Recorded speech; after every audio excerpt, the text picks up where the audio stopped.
Good evening and welcome to Poland Daily. I'm Nicholas Richardson and this is the news. The Ministry of Health has reported a significant increase in the number of new infections in Poland. According to the latest data, over 13,000 new confirmed cases of coronavirus infection were reported in the country on Sunday.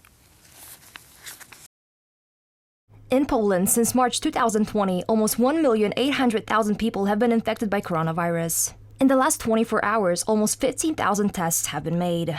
The previous day, 126 people died from COVID-19, including 101 with coexisting diseases. Since the beginning of the pandemic in Poland, 45,285 people have died. The number of vaccinations given for COVID-19 is over 3,900,000. Over 2,500,000 people have had the first dose, and 1,400,000 have had both doses. Day of Pope Francis's visit to Iraq.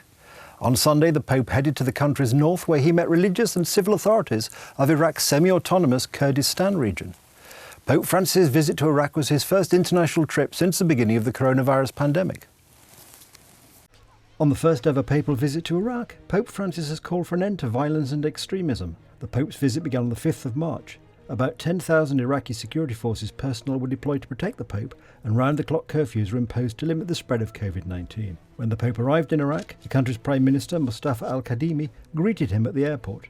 During his speech, Pope Francis said that he was very pleased to come to Iraq, which he described as the cradle of civilization. He also added that Iraq has suffered the disastrous effects of war, the scourge of terrorism, and sectarian conflicts often grounded in fundamentalism incapable of accepting the peaceful coexistence of different ethnic and religious groups.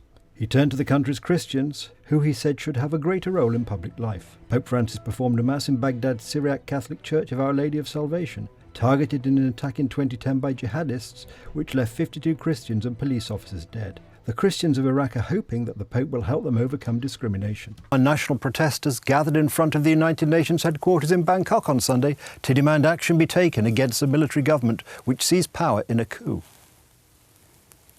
Protesters demand the release of detained elected leader Aung San Suu Kyi and honouring the results of November's election. The army has said it will hold democratic elections at an unspecified date. Democracy, that is the only thing we ask for, and that is the only thing we need right now. We are in need of it.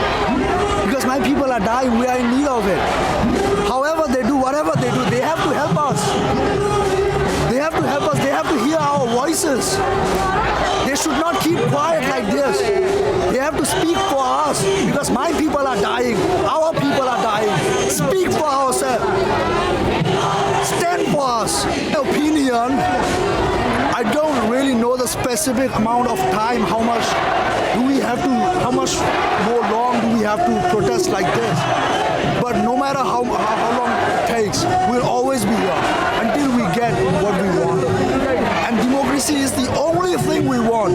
We're not asking for more. We're asking for our rights. We're asking for our right to speak, right to stand for ourselves. That's all we want. We don't want nothing more. According to the United Nations, security forces have killed more than 50 people to stamp out the daily demonstrations and strikes in the Southeast Asian nation since the military overthrew and detained Aung San Suu Kyi on the 1st of February. Virus restrictions took place in Stockholm, Sweden on Saturday, with the participation of hundreds of people. Many protesters were arrested by the police.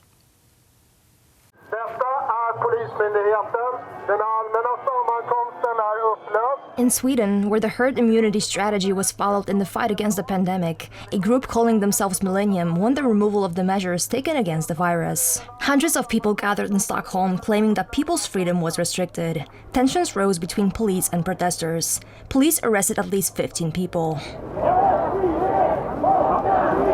The country has so far reported nearly 685,000 coronavirus cases, with the death toll exceeding 13,000. The pandemic has claimed over 2.6 million lives in 192 countries and regions since it originated in China in December 2019. Over 116 million cases have been reported worldwide, with recoveries now surpassing 66 million, according to figures compiled by the US Johns Hopkins University. The US, India, and Brazil remain the worst-hit countries in terms of numbers of cases. Stay with us for the weather, Poland Daily Business, and more programs. But from me, it's have a good night and a better tomorrow.